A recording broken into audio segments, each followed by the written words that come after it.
Hello दोस्तों, स्वागत है आप सब लोग का। बहुत बहुत स्वागत है। तो दोस्तों, आज आप लोग के लिए एक छोटा सा टॉपिक लेके आया हूँ। कोलाइडी विलियन क्या है? कोलाइडी विलियन कोलाइडल सॉल्यूशन। आप सब लोग को पता है कल हम लोग क्या देखे थे? कोलाइड के बारे में देखे। कोलाइड के बाद हम लोग ट्रू सॉल्यूशन यानी कि विलियन के बारे में, ट्रू सॉल्यूशन के बारे में देखे। उसके बाद निलंबन के बारे में देखे, सस्पेंशन जो कि होता है, ठीक है। और उम्मीद करूंगा कि कल का जो छोटा सा टॉपिक था वो आप लोग बहुत अच्छी तरह समझ गए होंगे। और जहाँ भी समझ में नहीं आया होगा तो कमेंट करके ज़रूर बोलिएगा, मैं समझाने का प्रयास करूंगा, ठीक है। तो मैं आज आगे बढ़ूंगा।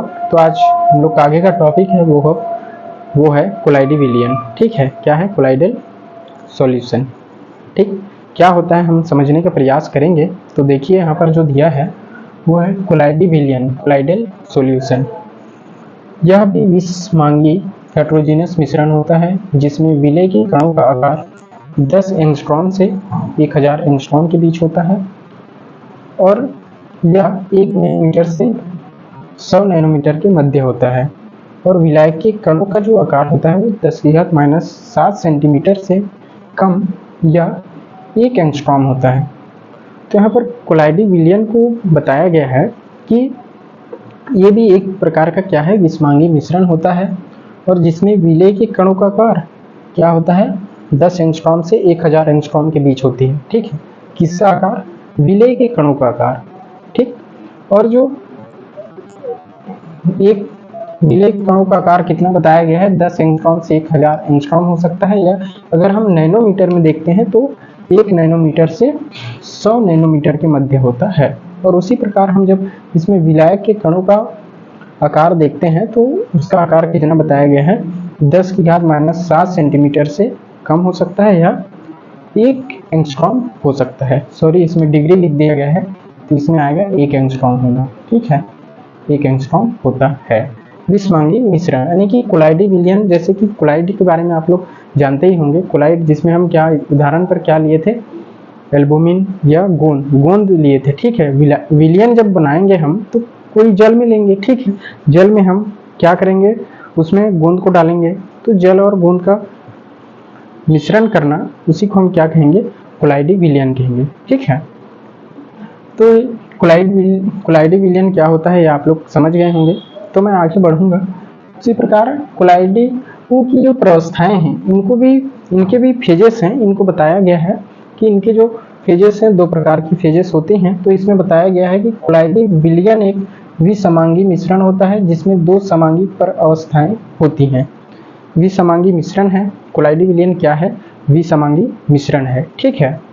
तो उसमें भी अलग अलग प्रवस्थाएं हैं, उनको बताया गया है। जिसमें पहला प्रवस्था है वो है परिक्षेपण माध्यम, जिसे इंग्लिश में हम क्या कहते हैं?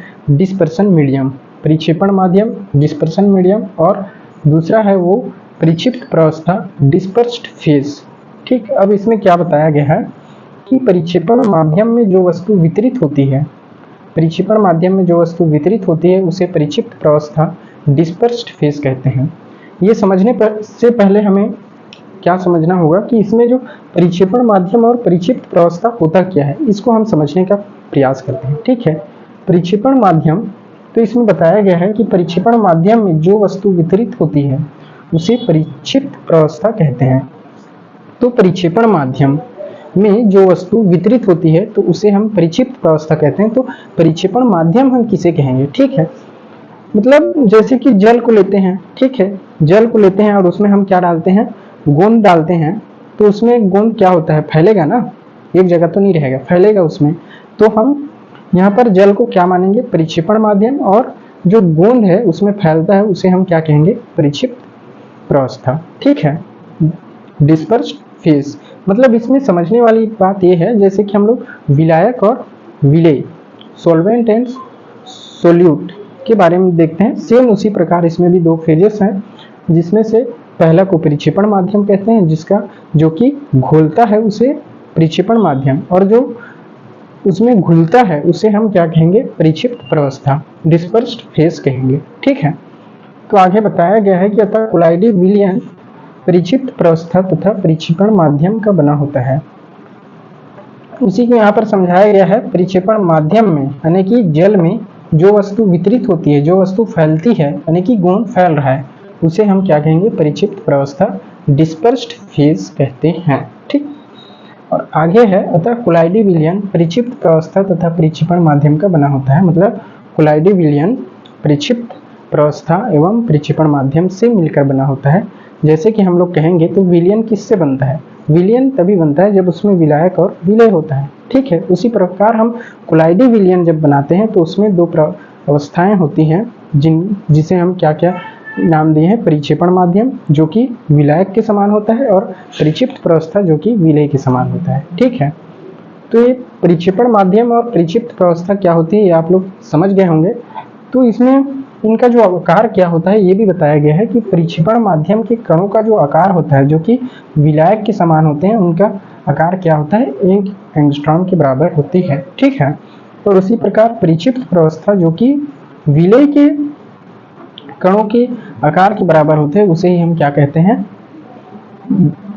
मतलब इसमें उसका आकार बताया गया है 10 एंगस्ट्रॉम से 1000 एंगस्ट्रॉम के बीच होता है। किसका? परिक्षिप्त प्रावस्था के कणों का आकार। ठीक है, तो ये रहा हम लोग का आज का टॉपिक, कोलाइडी विलयन क्या होता है, कोलाइडों की प्रावस्थाएं क्या होते हैं जिसमें परिक्षेपण माध्यम और परिक्षिप्त प्रावस्था, dispersion medium and dispersed phase के बारे में हम जाने। और कल जो हम देखे थे कोलाइड और आज हम देखें कोलाइड विलयन और उसके 2 फेजेस होते हैं उनके बारे में जाने। तो उम्मीद करूंगा कि एक छोटा सा टॉपिक आप लोग को बहुत अच्छी तरह से समझ में आ गया होगा। अगर जहाँ भी समझ में आए, जहाँ भी कन्फ्यूज़न हो तो कमेंट करके ज़रूर कमेंट सेक्शन में बोलिएगा, हम लोग समझाने का प्रयास करेंगे।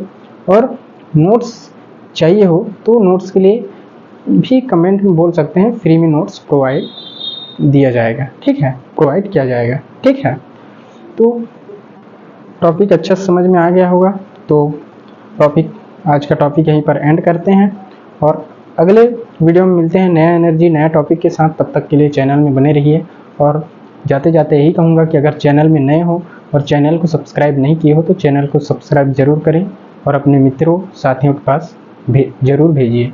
Thank you so much. मिलते हैं अगले वीडियो में, तब तक के लिए वीडियो में बने रहिए। Bye bye.